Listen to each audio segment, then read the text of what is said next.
Falcons fans, welcome in. It is episode 31 of Out of Your Falcon Mind, an Atlanta Falcons fan cast. I am John, your host, joined by my co-host tonight, Troy, back on the show. What's going on, man? How you doing? What's happening? It's good to be here. Doing good. Yeah, man. Mike had went out of town yesterday and catching up on some work today, so he couldn't make it for the show. But he'll be back the next show, which I'm not sure if it'll be this weekend or coming up the following week with some more rundown on some of these position groups for the draft. But he'll be back on the next show for sure.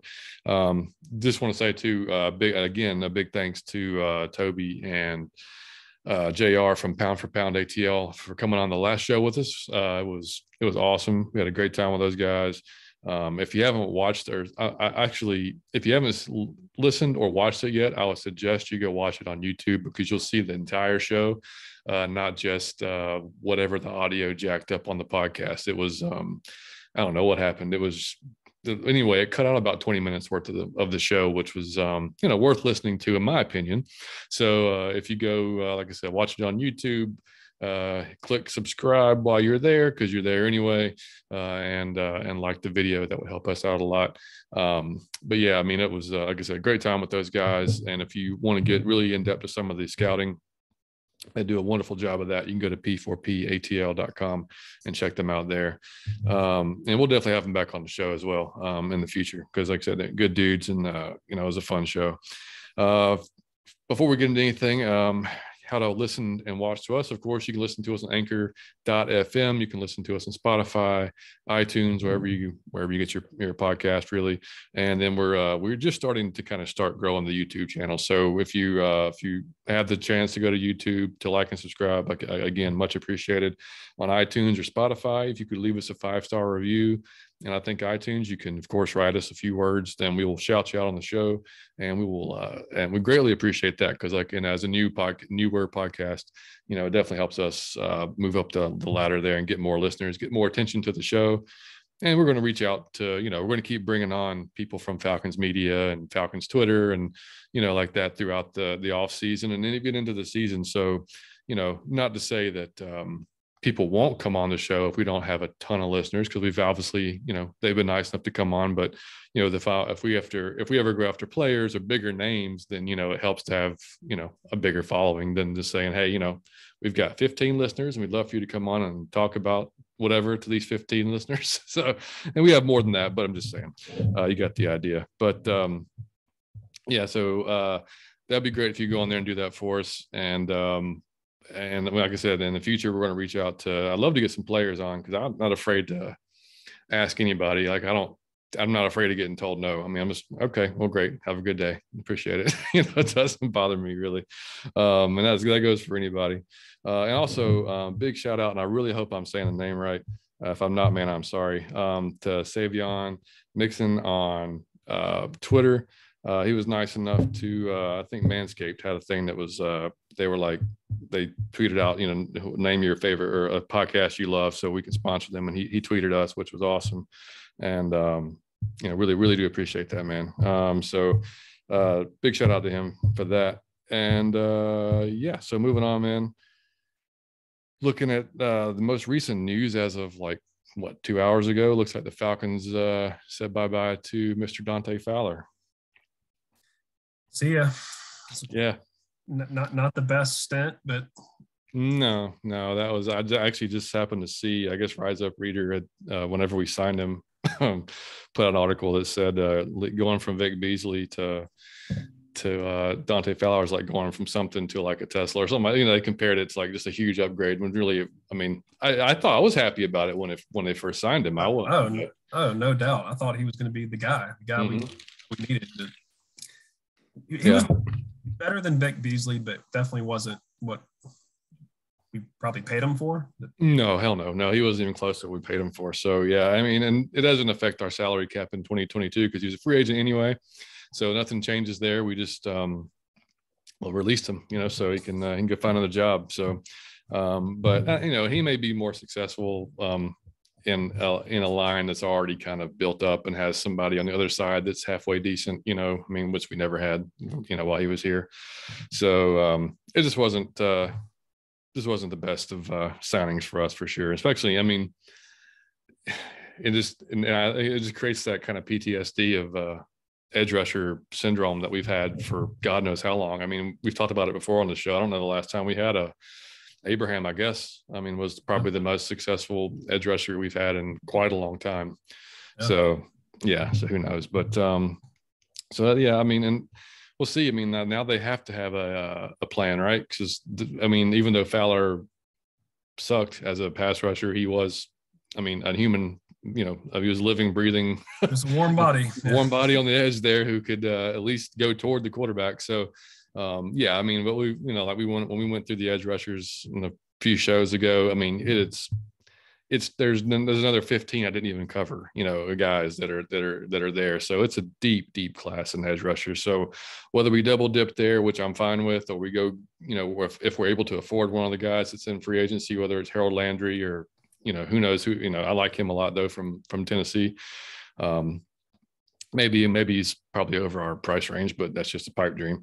But yeah, who knows? I mean, like I said, they've got to address it now, which, I mean, we joked earlier on Twitter. I mean, if they don't, they might as well go ahead and pack their bags. Cause I mean, you can't release, your only pass rusher really, and then not go out there and scoop up some guys. So I think that's going to happen for sure.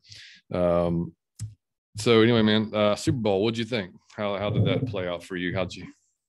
Yeah, I mean, it went, I guess, about like was expected. The Rams had no problem getting to Joe Burrow, which I think everybody pretty well predicted. 7 sacks, I believe. I was surprised, honestly, how well Burrow played in light of that pressure. I thought he played a pretty good game overall. He was, pretty quick releasing, getting the ball away quick, and it kind of just caught up with him towards the end, of course, when he got hurt. Yeah, I mean, I think there's most of those sacks came in the second half, right? I mean, for the most part. I think they might have had 2 in the first half, but yeah, they were all over him. The Rams defense really woke up in the second half. But no, it was a good game. I mean, I personally, I would have thought the Rams would have kind of ran away with it. I thought that Burrow would not have a good game at all. They were going to be all over him. And since their offense kind of revolves around him, I know Mixon's good, but I thought the Rams would kind of walk away with it. And I was surprised that it was as close as it was, just to be quite honest. Yeah, no, I mean, I was hoping it was going to be close. Did you care which part were you rooting for? I'm assuming Burrow, right? And the Bengals. Yeah, I mean, so other than the Falcons, I guess my AFC team by adoption this year is the Bengals because of Burrow and Chase, of course. Mm-hmm. Honest, Stafford seemed like a good enough dude. Odell Beckham's over there, which I'm not a huge fan of his, but he is an LSU guy. Yeah.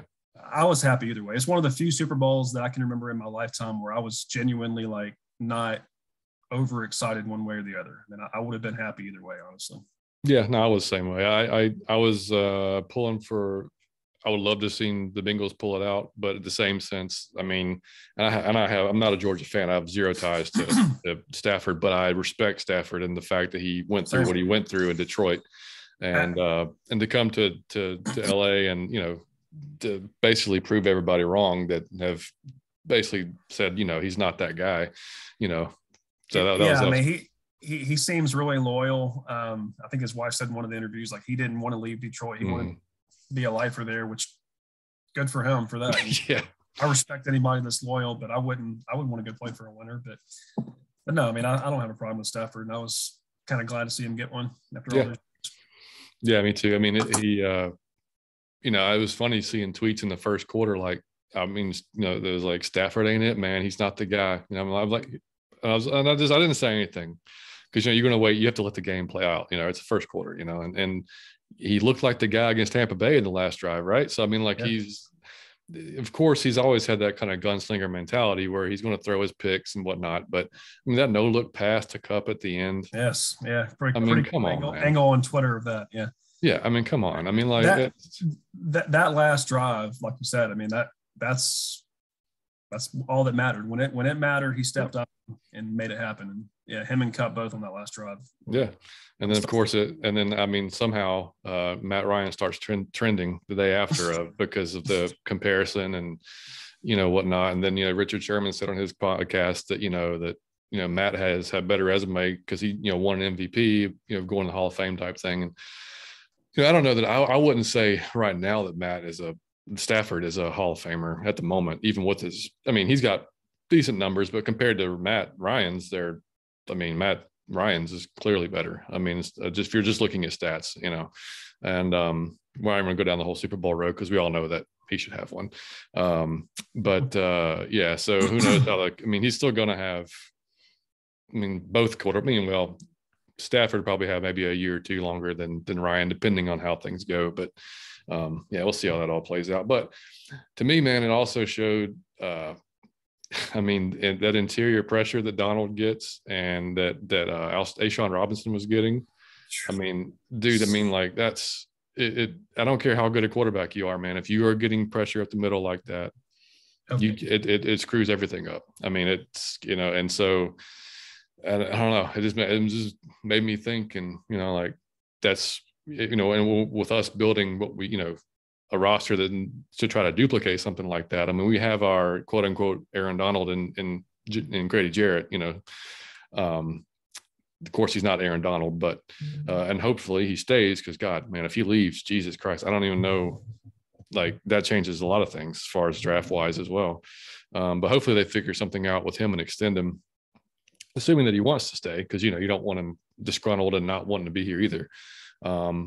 And I didn't see anything really that said to me he, body language wise, I'm not a big, he works his ass off every game. So I didn't see any.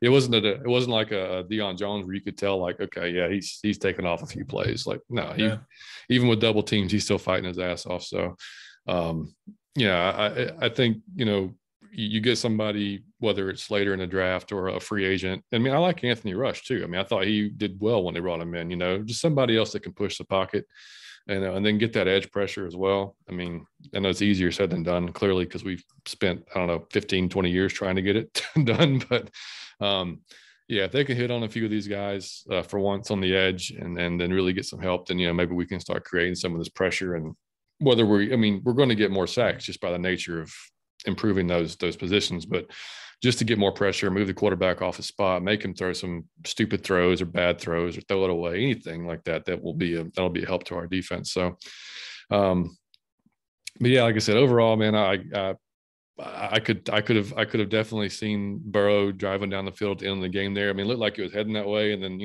Aaron Donald said nope to that, and and he almost completed that pass, man, the little whirly bird thing that he. Did you see Samaje Perine? He didn't. I'm not criticizing, but he looks like he could have dove and maybe caught that. Mm-hmm. I didn't realize it live in the replays, but it was he didn't even go for it. He didn't even go for it. But, yeah, I think he was surprised that ball's even coming out at that point. Could be. Yeah, that could be it. Getting slung around by Donald, but yeah, who knows, man? And I guess Eric's still up in the air whether or not Aaron possibly may retire. That's, I couldn't say I blame him if he did. He's already had a Hall of Fame career, even 8 years in or 9 years in, whatever it is. But yeah, so anyway, the halftime show, what'd you think? So I'll say, man, of a child of the 90s, I loved it. I thought it was pretty awesome. I'm going to go ahead and say it. Rap music, when it has a live band, is freaking awesome. Oh, it's fantastic. Yeah. Yeah, I loved it. Yeah, I thought next to Prince probably is one of the better ones I've seen in a long time. I don't know if you remember this one, but I think it was 93, Michael Jackson. Was that Michael Jackson? Yeah. Michael Jackson's the first one that I remember, and that one was awesome. Yeah, yeah. Really, those are the three: Prince, Michael Jackson, and this one, to me, are the only ones that stand out, at least. Yeah. It's a bunch of washed up, has-been rockers from the 70s. Man, watching them just piss. I was so happy because I loved the show, but it pissed me off at the same time because I was thinking we had freaking Maroon 5, for God's sake. Another good example. Yep. Well, we could have. And I know it's been talked about on Twitter and everywhere else, but my God, man, the amount of artists that have come out of Atlanta we could have had there. Give me a break, man. We could have had a equally as ridiculously badass show as that, and then whatever. But yeah, it was, I thought it was great, man. I loved it. And my son, who's, almost 12, he's sitting in there and he knows a lot of these guys because he's listening to them, with me. So it's, he enjoyed it too. He wasn't, I don't know if he's heard a lot of 50 Cent. He didn't know why he was upside down there. But I had to explain to him that was the music video. But, the only other funny kind of joke about 50 Cent was it's more like 75 cents or $1. He was a little big.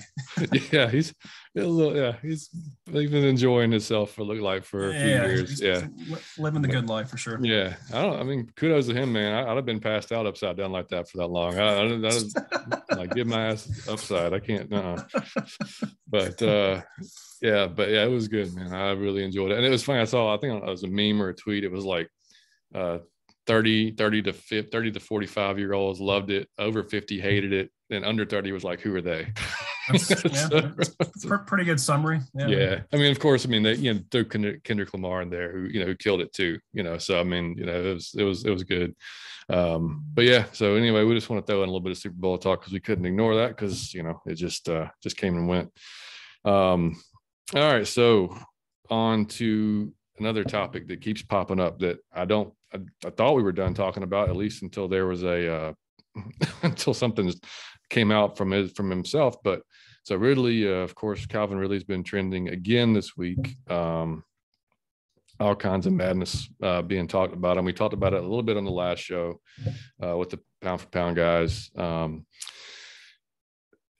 There was a Spaces, and we'll get into it in a little bit, but that happened on Twitter, and Eric Robinson had tweeted out this thing that somebody said in the Spaces, and I couldn't believe it, and it apparently was actually said. So somebody said, when it comes to Calvin Ridley's mental health, I need to see signs like you see signs that a woman is pregnant. I don't even know what the hell to say to that. I mean, that's the dumbest damn statement I've ever heard. So Ridley posted video, or I think a small video of himself on a boat in Miami, and then pictures of his family on the boat, and people are freaking out. Some people are freaking out that, it looks like he's fine. Looks like he's good to go. And it just blows me away, man, because I don't get what people want to see from, I've never, and we've said on the show from day one, like, it's more, the human himself is more important, whether or not it's, I don't think he's faking something like this. If he is, then shame on him. But I honestly don't think that's the reason. I don't expect him to stop living his life. I don't expect him to stop taking pictures with his family. I mean, what do you guys that are criticizing him want to see? Do you want to see an Instagram photo of him in a dark room by himself, shaking uncontrollably? Yeah. Will that make you happier, to make you think like, oh, okay, well, it looks like he's got some issues there? And give me a break, man. Like, I don't. If you've never known somebody that's went through something like that, then you understand. Like, I've known somebody, had a college friend who nobody had a clue. He was a happy dude. Everything was good. A few years after we graduated, posted online that he had been going through some issues, getting help though, and he was, looking upward, and everything was good. And then one day he was gone. And and I'm not saying Ridley has anything close to those issues. Hope to God he doesn't. But my point is, nobody around him knew. None of us knew. We had no idea. And he goes on living his life. He goes out to eat with us. He goes out and has a beer. He's posted on social media. He does everything that you would do living your life. But you're going to have issues. Like, when you have issues that you're dealing with, they could crop up one day out of nowhere. You could all of a sudden, like, and we talked about before the show, it's a bout of depression could hit you out of nowhere. And then you make decisions that you shouldn't make, on a normal basis or normal day. So, number one, it's none of our business what his mental health is. I mean, two, I hope like I said from the beginning, I hope he gets better. I hope he's gotten help. I'm not taking anything I see, a picture of him, and saying, oh, yeah, it's over with, he's good to go. Never. No, it's so stupid. Like, let the man live his life. If he wants to be traded, I'm sure it'll come out. There's no way he has not had communication with the team. The team's not going to come out and say, yeah, we talked to him, but we're not going to say what he said. Of course they're not. I mean, come on. I mean, like, I'm sure they've had their conversations. They probably know what he wants. He probably knows what they want. I mean, Arthur Blank said it publicly, that he's a great young man. They want him to stay, but if he wants to change the scenery, that's something they'll have to talk about. So, I mean, to me, it's not an issue. When Calvin comes out and says something like publicly, then we can go from there. But I mean, the shit that I've seen online and that ridiculous take about, I mean, you that just tells me absolutely nothing about the subject. That's exactly what it comes down to. Is they don't know anything about mental health, and I'm certainly not an expert, but I have similar stories as you in that it's not a physical outward appearance thing. It is completely mental, oftentimes bottled up inside. I've got a similar story of a lady that I know, pretty much have known pretty much all my life, lived the kind of picture perfect life. She was pretty vocal about her mental health issues, but you would never know it other than her just periodically saying it. Just this past year, shot herself. Totally out of the blue. Again, picture perfect family, two young boys. So it's a terrible, terrible thing. And unless you are experiencing it yourself, you don't know what these people are going through. And again, I'm not the right person to talk about it, but to your point, people need to, it's none of their business. People need to shut up and let him do his thing. Exactly. Yeah. I mean, it's completely between the ears, and that's not, like I've said before on the show, like anxiety, I dealt with that for a while, and then that's a different animal than what, obviously I've never had those type of thoughts like depressed. I've never had that, thankfully never had those issues.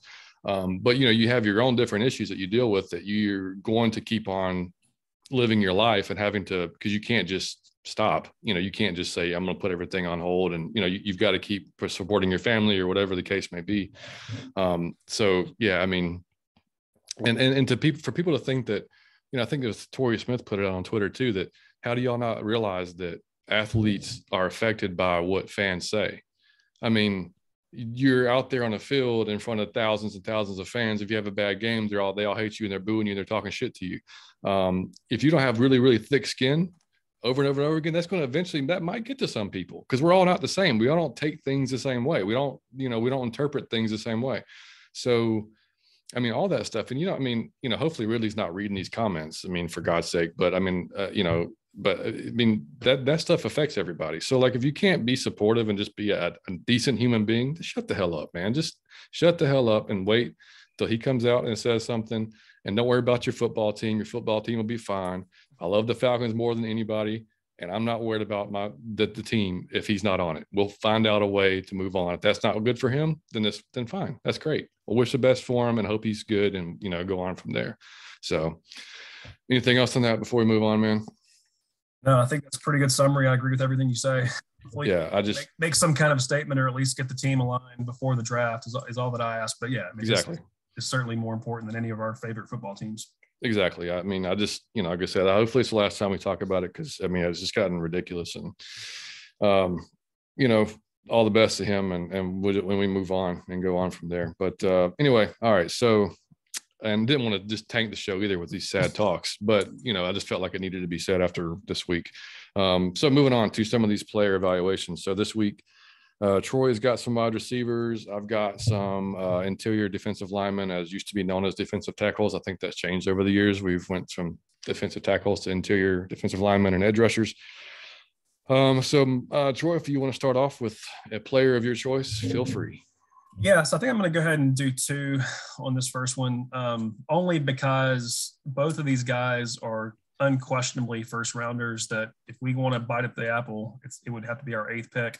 And I know you and I have talked about this even on our previous show, but, depending on what happens with Calvin, we probably don't want to go wide receiver as our first pick. But regardless, yeah, so Garrett Wilson, Ohio State's kind of, in a lot of ways, the perennial number one, 5'11", 186, good size, had 70 catches this past year, over 1,000 yards, 12 TDs, averaged just under 100 yards a game. So had a really good year. And that's keeping in mind that he also has Chris Alabe, who I'm going to talk about later on the other side. So Ohio State was definitely deep at wide receiver. But, game-breaking speed, runs smooth routes, along with being a fast playmaker, he also has good body control to adjust to the ball and is phenomenal after the catch.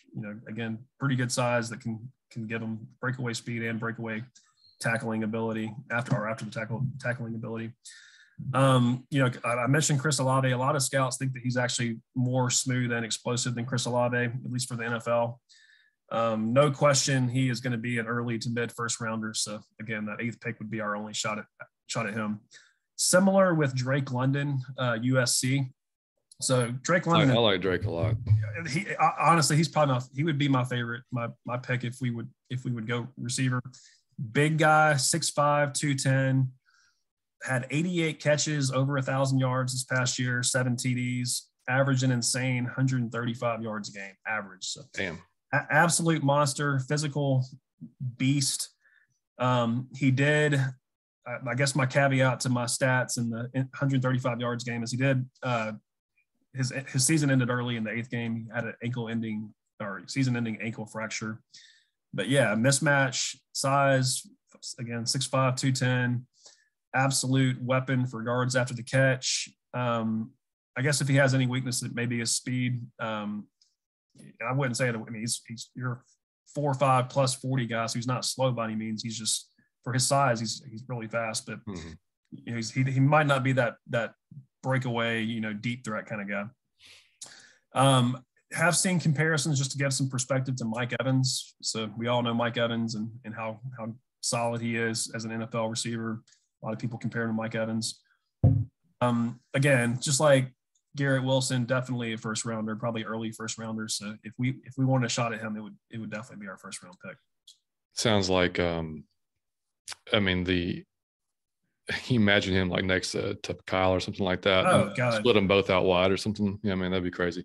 Yeah, and I like him a lot, man. And the injury may hold him back a little bit because, it's going to make teams worry that an ankle with a receiver. That can be a little worrisome. But yeah, I think that dude's going to be really, really successful at the next level. Let's see. Looking at my guys, we'll start with Devante White out of UGA. Everybody is pretty familiar with him. He is the number 25 on PFF's big board. He's 6'3", 315 pounds. He's the highest interior defensive lineman on PFF's big board. And there's a good reason why. He's a 3-down interior lineman for sure. He does fit a 4-3, I think, better than most other scheme that he's in, but he's lined up all over the place, but definitely better on the 1 and 3 technique. Great athlete for his size. Motor doesn't stop. Good hands. The only knock, he doesn't have elite length, which I think they said the same thing about Aaron Donald, if I'm not correct. I'm not comparing the two, but I think they, wouldn't Aaron Donald's arms, like his arm length or something like that, they were saying his wingspan, I think. Yeah, it was too short. Yeah, he was not going to be. Yeah, okay. Well, he's clearly proved that wrong. But he can flip his hips really, really smoothly. Run sideline to sideline, chasing down guys. I think you look at the film, he step in, and I don't know if he's going to be a regular starter right from the get go, but I think you plug him into rotation like most defensive lines have now.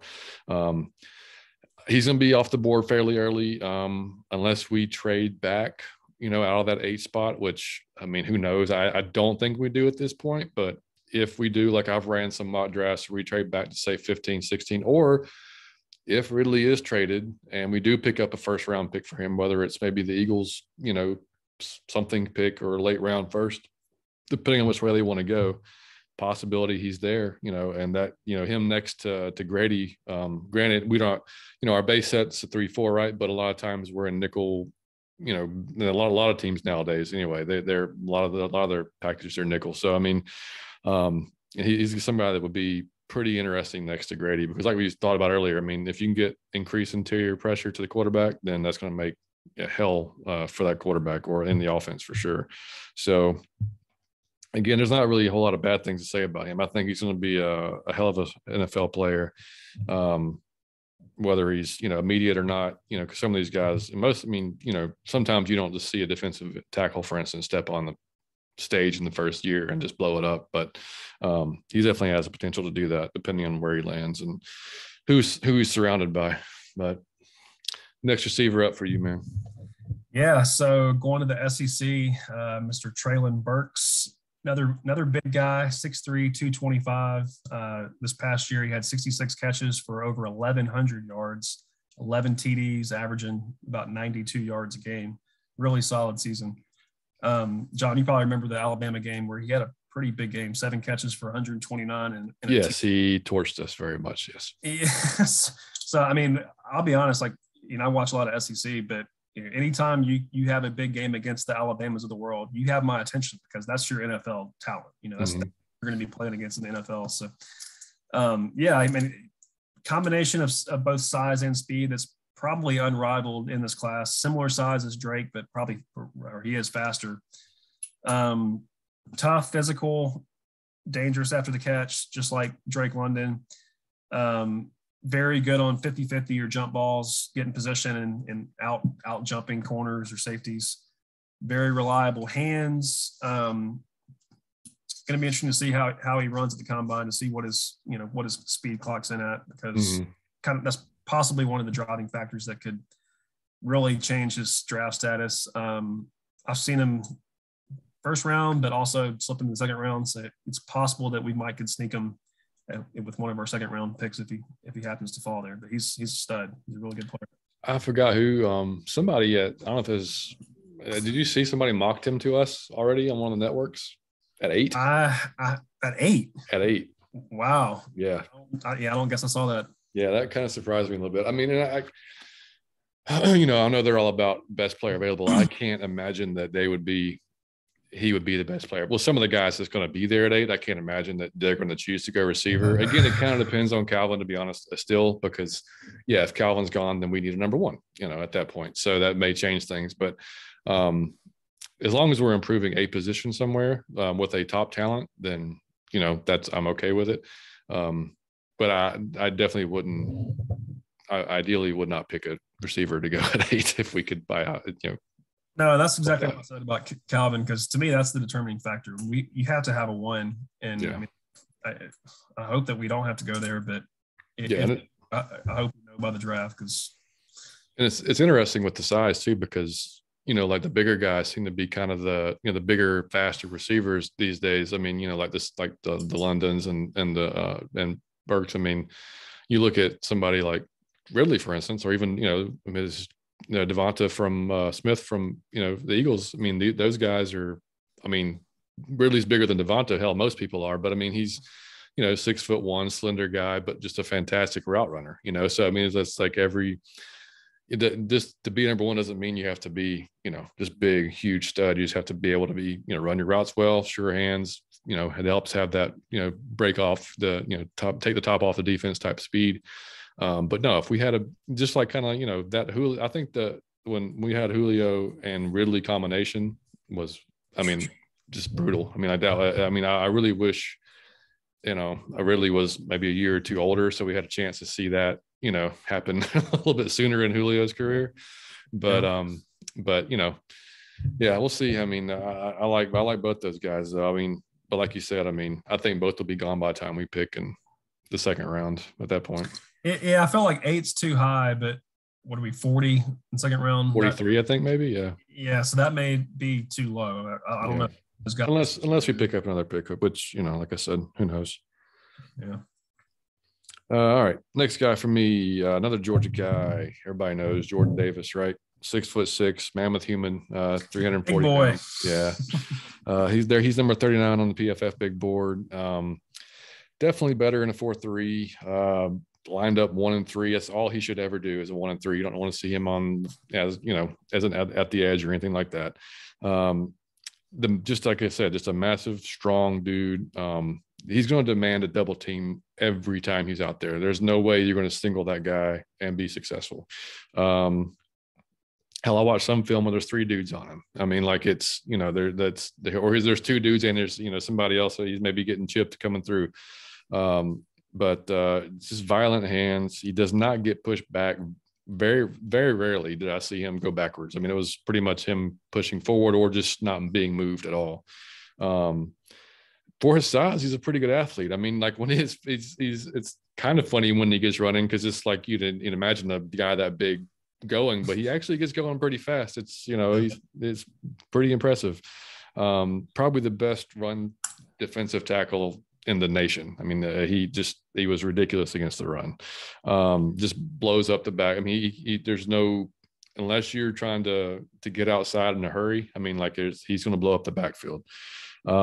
He's not super explosive, which is not a huge shocker. Or somebody that big, you wouldn't expect just, to be that first step. Explosiveness isn't going to come out there, but he is just so damn strong that it doesn't really matter. Once he gets his hands on, whether it's a guard or whoever, I mean, like, he can use his strength as just his brute strength right there and to bull him backwards.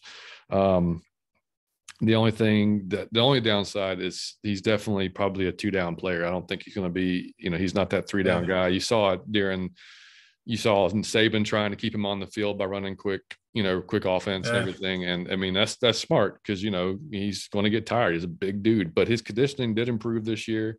But I mean, yeah, you're going to see that. I mean, I think for the right team, if you're looking for a guy, like if we were in a better spot just in general, and we just needed that guy, like, my God, him next to Grady would be ridiculous because you're going to have 2 guys on Jordan.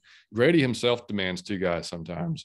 So pipe dream, yeah, it'd be great to have him next to Grady but we don't have the other ancillary players yet to make that work. But yeah, if we were in a different spot where we just needed, like, because to me, he's more of a definitely a want than a need. I mean, we need other things, to go right for us in other areas. But yeah, if for some godforsaken reason he fell to 43, then I'd be very tempted. I would love that. If we already if we got our edge at 8, or something like that, or if we pick up another draft pick, I don't know. I don't know if he'll be there on there. But like I said, some team that he may go to a contender, and that he may be, like not a cornerstone. He may be something that flips that defense. That makes them another little. I don't know what I'm trying to say there. It's like the thing that makes it over the top, puts him over the top. There we go. Yeah. You know what I mean? Like that could be just this key piece that somebody's missing. So, but who knows? I mean, I hope the best for him. He's a hilarious dude. He's got a great personality. At the Georgia parade, he took off. He had a Braves jersey on. Yeah, so. Gotta love that. Yeah, exactly. So yeah. So anyway, I mean, like I said, I don't think we end up with him, but one can dream. No, I would love him in the second round if that were an option. Like you said, he's kind of an accessory. He's a beast, but not gonna flip the defense by himself. But if you got a somewhat decent defense already, he's a nice little piece to add to it that might put you over the top. All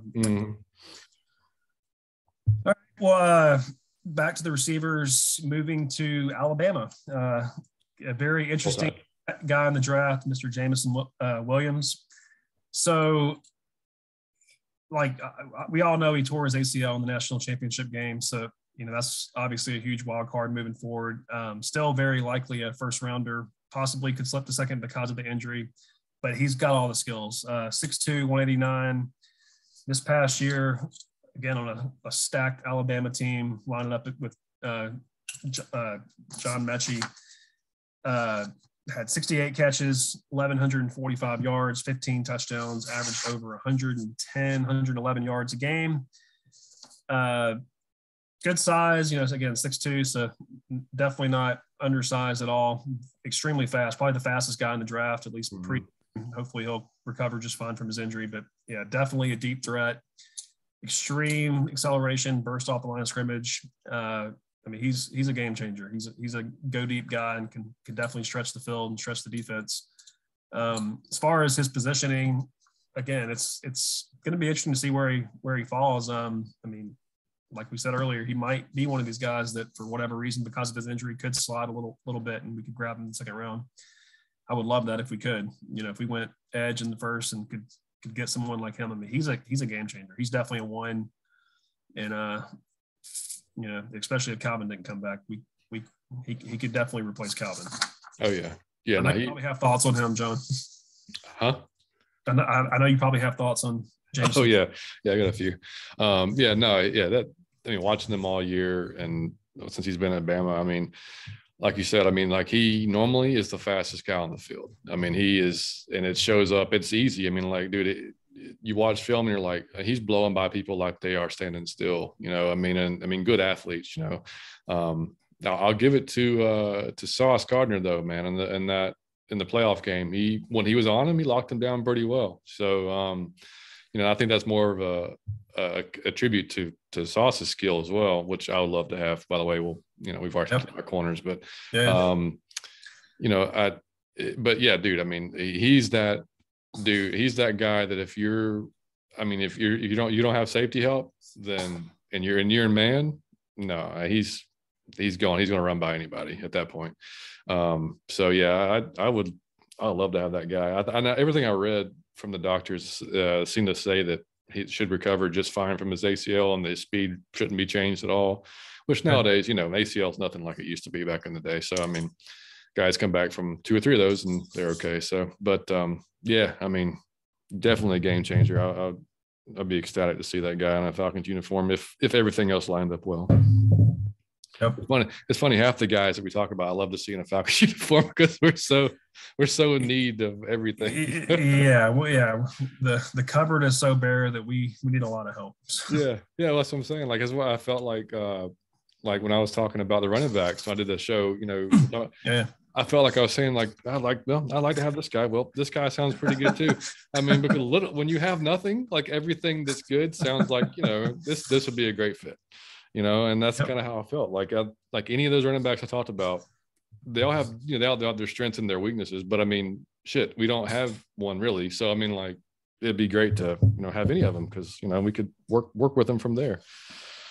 All right, so probably my favorite defensive tackle that I found is coming up next. Travis Jones out of UConn, another really big dude, 6'5", 330 pounds.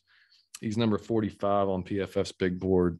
Can play the nose or 3 tech. Can pretty much play in any scheme. He does have excellent length. Just a relentless motor, man. The dude plays hard as hell through the entire play and then some. Really good in the run game, as guys mostly that size can be. He's okay in the pass. He got better with pass rush this year. He can push the pocket. Really, really fast hands. I saw on some film that a few double teams, he was able to knife right through with his hands. He's on UConn's leadership council, which he's been a team leader basically almost from the get there, which is also nice to see. And depending on whether Grady's not gonna be here forever, regardless if he moves on or not. So it'd be nice to have another kind of take charge leader type guy on that defense. Doesn't really explode past linemen at his size. I don't think you really expect that. And he can play a little high at times, which he can lose leverage on. But just overall, man, he showed out at the Senior Bowl, watching film on him and then talking to Toby and JR from Pound for Pound. I mean, they said he was just, I mean, you couldn't ignore him. Him and Perrion Winfrey was 2 guys that just, they stood out. And Perrion Winfrey, actually a guy I talked about already on the edge rusher show we did. And actually there's a few guys actually, if you are listening to this, I'm not going to talk about because I've already talked about them on the previous. They were kind of like those hybrid. They weren't sure where they were going to go, an interior lineman or a defensive or an edge rusher, along with Logan Hall's one of them, DeMarvin Leal, another one. So yeah, and Perrion Winfrey was in that group too. So if you're interested about those, you can run back a few shows and check out that one on the edge rushers. But yeah, like I said, I mean, this dude could legit fall. I don't know. Honestly, I don't know. I think he may have increased his stock well enough in that Senior Bowl week that he may move up to the back end of the first round. But if he's not, if he happens to be there at 2, that's the second round. And, it could be interesting because, that could be a really, really good pick. I think wherever he goes, he's going to step right in, though, and start affecting the team. So somebody will find out and have a good player in that. Next up for the receivers. Yeah, so guy we've seen a lot of over the years at Ohio State, about Garrett Wilson, well, kind of his counterpart on the other side, Chris Alabe. Really solid receiver, has had a really good college career with Ohio State. This past year, he had 65 catches, 936 yards, 13 touchdowns. He's 6 foot, 182 pounds, a decent size. But yeah, excellent speed, excellent route runner, very smooth athleticism. He's actually, I didn't realize this until recently, but he's Ohio State's all-time leader in touchdowns. So think about the guys who have come through. And I mean, he's had a career. He's 4-year, with COVID. He's come out as a junior, but he's basically played 4 full years. But really good college career. Another guy that's somewhat of a wild card is where he's going to fall. He could be a first rounder, very likely. Will be an early second rounder, but again, possibly first rounder. So another possibility for first, second round, but I'm not sure he'll make it to 40 or so, or 43, whatever. Yeah, I had no idea it was Ohio State's leading touchdown. That's pretty impressive. Really impressive, actually. They've had some studs come out of there. Yeah. Yeah. A lot of it for him is longevity. I mean, he's averaged 13, 12, 8 or so touchdowns a year. So that's true. Yeah. All right, next guy up for us, defensive tackles, Phidarian Mathis from Alabama, 6'4", 313 pounds. He's number 91 on PFF's big board. Dude has extremely long arms, which is a big plus for him. He's normally getting his hands on the offensive lineman before they're getting their hands on him. He's been used. He was used he was used on the edge a few times this year, but that's not where he needs to be. He needs to be inside, whether it's 0, 1, 3. That's where he needs to be. Powerful, explosive dude. They did run him in some stunts, and he would affect the tackle. He would affect the outside. He's not, like I said, that's not going to be his. I don't think you're going to see it a lot, but really good at maintaining his gap assignments. He can run down with his own blocks as well if he needs to. Fast, violent hands. I've seen him knock down plenty of passes. If he can't get to the quarterback, he uses those long arms and knocks down throws. First step's not super fast, and can definitely work on that. He too can be a little upright sometimes, not get low enough. He doesn't have that chase down speed that you like. Not every defensive tackle is going to have, but his is not. His is kind of below average. And he was taken off the field decent amount this season. I don't know if it was more of a situational thing or just a conditioning thing or who knows what, but yeah, he's not. I've seen anywhere from second to fourth round on him, depending on where. Maybe even later. Just it kind of depends on what team, what need pops up. But he's somebody that we could definitely work with. On the inside, if it's later round, I wouldn't want to use an earlier round, like a second round on him at all. Maybe fourth, fifth type round if something that we're looking at. But yeah, he was next. I didn't go with DJ Dale. I didn't talk about him, but he's another guy there on the Alabama line that was also. He's not as long as Mathis. Has a different skill set. And like I said, I didn't really watch a whole lot on Dale. To me, DJ doesn't really fit the Falcons, what we do, and I think he's going to be better off somewhere else. But that's why I didn't really dive too much into him. But anyway. On to you. Next receiver. Yeah, so coming with the hometown guy, George Pickens out of UGA. So an interesting guy. Really all the intangibles, all the skill. He's 6'2", 200. So he has the prototypical wide receiver body. I guess the biggest thing about him is just the injuries that he suffered over the years. So this past year, he tore an ACL in the spring. So he didn't play hardly at all. His first game this year was against Georgia Tech, last game of the season, last regular season game of the season, and then played against both Bama games as well as Michigan. So it's kind of hard to talk about his numbers, but he's had a pretty solid career at UGA. And again, just has all the physical intangibles. I think he only had one catch in the national championship game, but it was a deep 52-yarder. Oh, it was that diving ridiculous catch. Yeah. Yep. So, I guess the biggest question for him is just where he's going to go. I've seen him, possibly fall to the third round. My feelings are, if someone like him were there in the third round, I know the injuries are kind of a scare, but I wouldn't have a problem at all grabbing someone like him at third or fourth round. Yeah, I think his lack of, like you said, his lack of playing time and injuries, I think he's a first round talent for sure.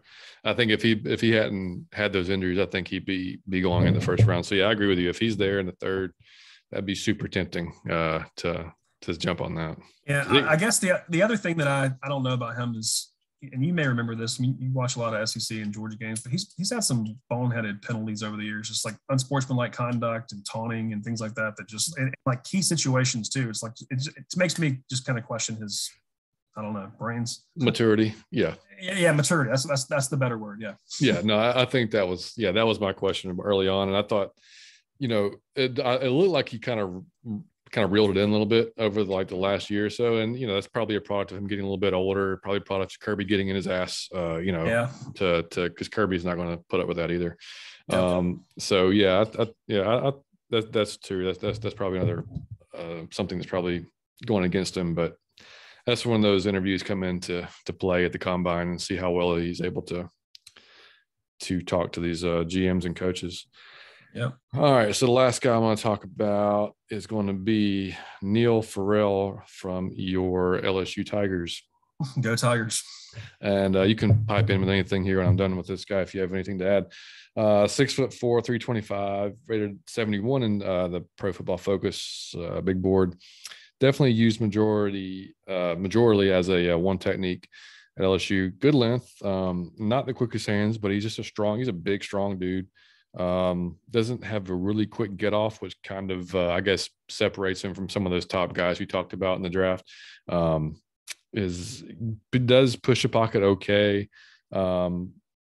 His raw strength is probably his biggest attribute. And he won, I guess, you could point out that he did win the best D lineman at the Senior Bowl award a few weeks ago. So, and I asked Toby and JR actually, because they were at the Senior Bowl that week before the show today. I sent him a message and said, hey, did Neil Farrell show, how did he look, with the other guys? And, JR told me that compared to the other guys, he looked kind of average, or kind of like just meh, which, makes sense. Because if you're next to guys like Travis Jones and some of these guys that are really Perion Winfrey that blew the top off during some of the practices, then makes sense. I mean, the film I watched for him on LSU, you can tell that, he wasn't the quickest to get off, but he did, dude.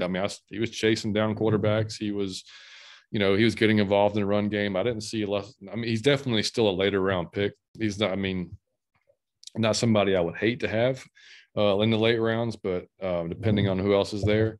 But I don't know if you have any opinions on him from just watching him over the years. No, it's interesting that he opted out of the Texas Bowl, but did get the Senior Bowl, which I get. And that's really, for an NFL draft, is definitely more important, or right. Prospect is more important. But no, I think you pretty well summed it up. He's not the most athletic guy, but he's very strong. He was a pretty big recruit to LSU, and I would say overall, he wasn't like some, absolute game breaker. No.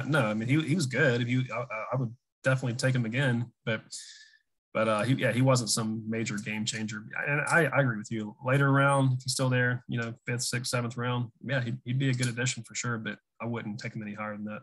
I was kind of surprised, and maybe it's just my Alabama bias, but I was surprised that he was ranked 20 higher than the Mathis was. If it was, just going off, like I said, I would probably pick Mathis over him if they're both there and I have to choose one. I'm probably going Mathis, but no. No, I agree. Did you say his PFF big board number? Farrell was 71 and Mathis was 91, which was interesting. I'm with you. No, I'd take Mathis over him for sure. Which, we've talked about PFF before. Some of the PFF metrics are hard to understand, but put it nicely. But it's I don't know, a little weird, but anyway, floor is yours. All right. Yeah. So coming back to the SEC, did you say that was your last one, John? Is it? Yeah. Because like I said, guys, if there's other defensive tackle, there's some other guys that are going to be later in the draft that I didn't go into. But yeah, and there's other guys, like I said, that I've already talked about on the edge rushers. So yeah, go ahead. We can. I'll share receiver duties with you. All right. Yeah, I've got a few more, so I'll try to run through them. Oh yeah, no rush, man. So yes, staying in the SEC, Kentucky definitely had a breakout year. Mr. Wandale Robinson, so 185, had over 100 catches, 104 catches this year, 1,334 yards, 7 TDs. So he only played 1 year with Kentucky. He actually transferred from Nebraska, but had a monster year at Kentucky of all places. And Kentucky was actually pretty decent this past year. Mm-hmm. Again, kind of like Jameson, a really fast guy, really deep threat, spread the field out kind of guy, spread the defense out. I know it's kind of crazy, but some people compare him to Tyreek Hill. Not quite as fast as Tyreek Hill, but that similar style of player. Really good route runner, really, again, fast. He might be there in the second, third round. And, of all the guys that we've talked about, let's just say third round, if he were still there, I would take him over probably any of them again in a later round. So I'm with you. Definitely would be a steal in one of the later rounds. Everything I've watched on him, dude, like his speed does jump off the film. Like he's quick, like I can see the comparison to Tyreek because he has those quick movements and he can just, I have a hard time when I do the mock drafts when he's there. I have a hard time not picking him. Every time I end up, and it gets redundant, but that's for me. Like, so I did a mock draft this week that for the most part got really good attention. I'm gonna start doing, by the way, everybody does a mock draft Monday, right? Until the draft. So I'm going to jump on board and do the same thing. So I did one this week. And I did it under the assumption that one, we're not going to take a quarterback this year, which is, we very well could. I just for this particular draft I said, okay, we're not taking a quarterback, and Calvin's coming back to be our wide receiver one. So that was my two things with this draft. And so I went with Sauce Gardner at 8, Perion Winfrey at 43, Majai Sanders at 58, Wan'Dale Robinson at 74, which I don't think he'll be there at 74. Maybe he will be, but so that's third round. Yeah, I'm with you. If he's there, sign me up. Yeah, Sam Williams from Ole Miss, edge rush at 112, with 150th Damian Pierce, running back from Florida. 188 Romeo Doubs, receiver from Nevada, and then Smoke Monday with the last pick from Auburn, safety. And got a lot of love from that draft, which I'll be honest, I'm not hating if we get that draft lines up like that for us. We all of a sudden our receiver room looks a hell of a lot better if Ridley's there, and we've got because Wan'Dale, I think he's that perfect slot guy. He's that perfect. He's going to be a matchup nightmare. If you're going to put a safety on him, or God forbid a linebacker, he's going to feast all day long. And then Romeo is more of that traditional kind of bigger receiver. But anyway, that needed to derail you there with that draft. But I'm with you, man. I love Wan'Dale. No, I love that idea in the third round if he happens to still be there. He has so much upside potential that he could be. I'm not saying he's going to be Tyreek, but he could be on that similar style. So I'm signing up for that. I agree. Next guy, a little off the radar, but definitely highly touted, Jalen Tolbert, South Alabama. So 6'1", 195, had a huge year against South Alabama, but 82 catches, 1,474 yards, 8 TDs, absolutely dominated his competition. Big play guy. Amazingly, he averaged almost 18 yards a catch and 122 yards a game. So definitely a big play receiver. Had a really good week at the Senior Bowl. Turned a lot of heads. He could fall to the third or fourth round. I've seen him as high as the second round, but he'd be another guy kind of like Wan'Dale that would definitely be a still third or fourth round. Probably, I would love to see him in the fourth round if we don't go receiver earlier. Do you know anything about him, John, or any thoughts? No, I just I did see several people tweeting about him during Senior Bowl week, saying that he was going to be a sleeper for somebody. Like this one of those guys that nobody thinks about or knows of, and then all of a sudden you're like, oh shit, who's this guy? So yeah. Yeah, I think the biggest thing about guys like that, and obviously you can tell on the intangible speed and film, but just the level of competition he's played over, at South Alabama is always kind of a bit of a wild card concern. Mm-hmm. Makes sense. Who's up next for you? Yeah, so the next guy is another somewhat under the radar guy, but did have a lot of attention at the Senior Bowl. Christian Watson out of North Dakota State. It's a big guy, 6'4", 211 pounds. This dude's become my favorite, by the way. Okay. As far like just and it's just from the Senior Bowl film and watching him, and then going back and looking at some of that. He had a lot of attention from the Senior Bowl. Really was the most impressive receiver that was there. So wasn't a big recruit, 2-star recruit. Didn't really get recruited by many FBS teams. Went to North Dakota State. Obviously known as a FCS powerhouse. Actually played with Trey Lance, who we all know. Mm-hmm. A lot of people predict he's going to have a monster year next year with the Niners. it's weird because their offense is kind of run first. So the fact that both him and Trey Lance are coming out of there and very likely going to be stars in the NFL is pretty amazing. But yeah, I mean, he's a physical beast, 6'4", 211, like I said, breakaway speed. They use him a lot at North Dakota State for jet sweeps and touch passes, kind of like a Deebo Samuel kind of guy. I mean, I think that he could potentially become a Deebo kind of guy in the NFL. And I think a lot of teams, seeing what Deebo did this past year, are going to start trying that, kind of trying to find kind of that guy. Like we did it with Cordell Patterson. But yeah, he could definitely be that kind of impact player, both running and receiving. As far as like where he's going to fall, man, I don't know. I think the Senior Bowl might have really significantly improved his status. But man, if he could fall under the radar and go in one of those later rounds, I would love to have him. Oh yeah, I think he like you said. I mean, I thought that the Deebo comparison was spot on because watching him, he's got some stupidly quick feet off the line that for that size. I mean, and the only knock that I even read was that like some contested balls, he wasn't as physical as you would think a guy 6'4", 6'5" would be. That he needed to work on that, but man, yeah, I would love that because he's one of those guys I think he could be a wide receiver one, if if you take him at the right time. But yeah, regardless, I mean, he's somebody that I know that JR and Toby were just like gushing over that they saw down there that just stood out big time. And I had never heard of him until then. So after I saw him, though, I went back and looked at some of the film, and that dude, I mean, granted, you have to look at the competition level, but I mean, you can obviously tell just by turning it on, like, yeah, that guy's going to be special. No, there's no doubt that the Senior Bowl may have kind of changed his trajectory. Cause I mean, if you look at like PFF mock, big board or whatever, that from like January, he wasn't even on there. Cause right. I think a lot of people didn't really have him on their radar until the last couple of weeks with the Senior Bowl. Yeah, they said he ran a 4.44 out of high school. So if he duplicates that or better at the combine, then I mean, damn. I mean, it's a big dude to run that fast. Oh yeah.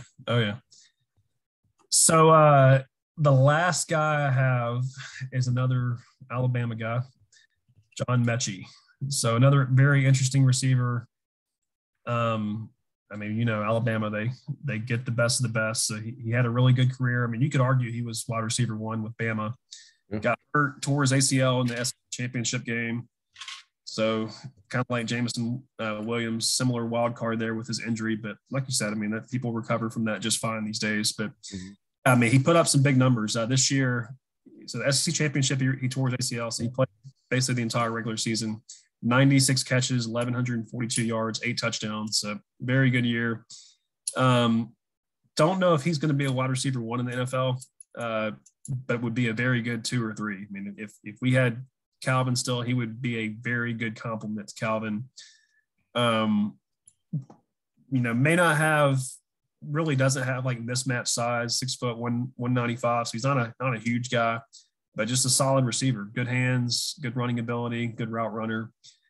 As far as where he's going to fall, I mean, again, it's kind of a wild card with his injury. I'm seeing him as 3rd or 4th rounder maybe, but he's got first round stuff. I mean, he probably would have been a first rounder were it not for his injury. So I don't know, John, you're the Bama guy. What are your thoughts on Metchi? No, I agree. I think he flew under the radar a lot because of how Jameson kind of, stole the show in a lot of games, but his route running is pretty. I mean, it's up there. It's really impressive, actually. I think he'll be a steal for somebody. I agree, though. I think he's a 2 or 3, but he'll be a damn good 2 or 3, no matter wherever he goes. But yeah, he's. I think some people in Atlanta just have like the Alabama receiver fatigue. I get that. Selfishly, I mean, Jameson or Metchi, either one, but definitely different type of guys. I mean, you got Jameson's a clear one in whatever team he's on, and then like I said, Metchi, like I said, probably underrated a little bit, just based on the Jameson, and then just people not really knowing who he is, than just being on Alabama. But yeah, and then he didn't really have. I mean, yeah, last year was a pretty good year, but this year really, when he was clearly the second option. It's when he, people got to see more of him, and he got to showcase more of what he could do.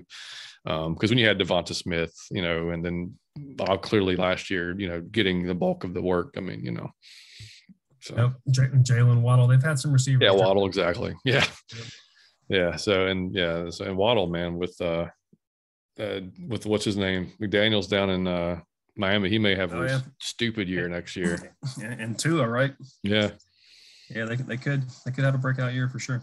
Mm-hmm. Yeah, well, cool, man. Well, that kind of wraps up our evals for wide receivers and defensive tackles or interior linemen, whatever you want to call them. Again, there's definitely more guys in that. We just want to give you a look at some of the top ones, some of the sleepers that are possibly in the draft. There'll be somebody that we don't talk about that comes out and that kills it, probably more than likely. But again, like I said, you can go to the Draft Network, you can go to Pro Football Network, you can go, like I said, to the guys from Pound for Pound, P4PATL.com, where they have their scouting rundown, and look at players there to get more in depth and obviously than we're going to do. But we want to just give, like I said, from the beginning, doing this kind of these shows, it's more or less just to kind of give our opinion and, what we've watched, what we've read and everything, and kind of go from there. And something that, this is cool, man, for me, because like I've always watched the off season and been involved in it, but never like this. Like this is like I'm going to watch the draft, be like, yeah, I know that guy. Yep, I know that guy from east, west, north, south, Nevada State. So, but yeah, it's just different. It's cool though. I mean, I'm enjoying it because it's cool to sit there and watch film. I could definitely make a career out of it if it was, if I was 20 years younger. It would be something I could pursue. Yeah. But, yeah. No, I'm looking forward to the draft. It's gonna be interesting. Me too, man. I like I said, it's you don't know.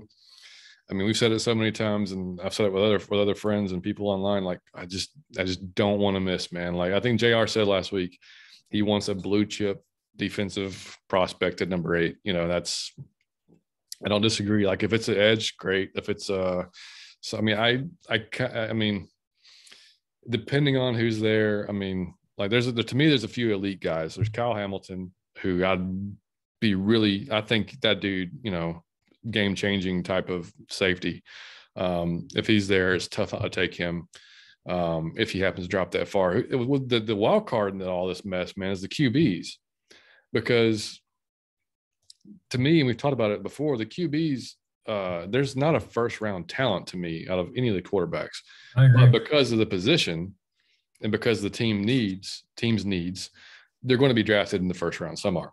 They're going to take a chance. They're going to, whether it's Carolina or Denver or Pittsburgh or whoever, Washington, whoever needs a quarterback, they're going to take a chance on a Malik Willis or on a Kenny Pickett or whoever, and I mean, I even saw that there's rumors that teams may move up in top 10 to draft these guys, which please do. Like, please jump in front of us and take these quarterbacks. Absolutely. Because if a Thibodeau happens to drop, or, I mean, my God, like, please, even go ahead, we've talked about it before. I don't think that we have to, and the guy asked last week on this, he emailed in and asked us the show, and you can answer this because, as well, he asked, do we think it's imperative that we have to draft a QB this year if we're considering Matt's only going to be on a 2-year plan and then he's gone, and then if not, because his point was next year's class looks a lot better than this year's class, which is true, but we would have to suck bad to get like a Bryce Young or a CJ Stroud next year, if we don't. And to me personally, I mean, I don't think it's imperative we take a quarterback this year. I'm fine if we do. If they think a Ritter or whoever is there in a second or third, they think that's a developmental guy that can sit behind Matt for 2 years, I'm not going to be mad about it. I think that's fine. Because honestly, I love to. If we're going to suck next year, my pick is Will Anderson. Like I want Will Anderson on this defense. Like if he's going to go top 3, probably, maybe even number 1, if he has anything remotely close to what he had this year at Alabama. he'll be in the running for the Heisman again, or he should be in the running for the Heisman.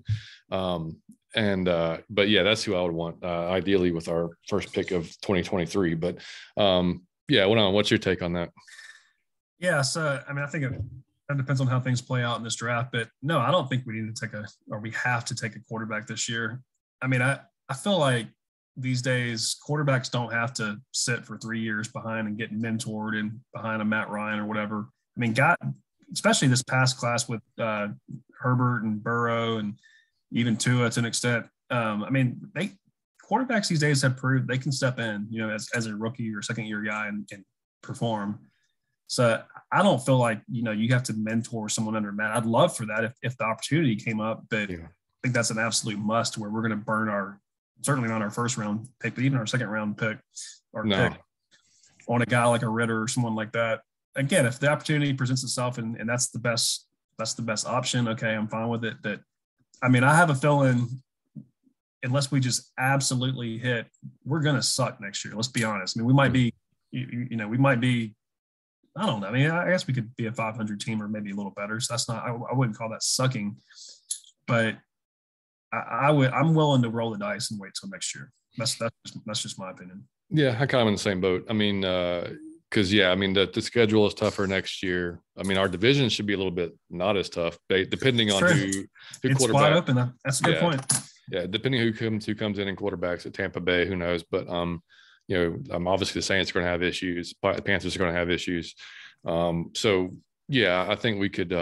But the other teams we're playing are going to be tough. So I mean, yeah, we could have a rough season, and a lot of rookies are going to have next year that are going to get a lot of playing time, which they should be. I think that's why we're drafting them. It's a good thing. Yep. Yeah, but I think I'm agreeing with you, and I think regardless of, we need to be building up that offensive line for whoever the next quarterback is, because we got to keep Matt alive, number one, and two, whoever comes in after him. We saw with Justin Fields this year in Chicago. I mean, I think Justin Fields behind a good line, it's going to be a ridiculous quarterback. But then you see, like with Burrow, I mean, terrible line.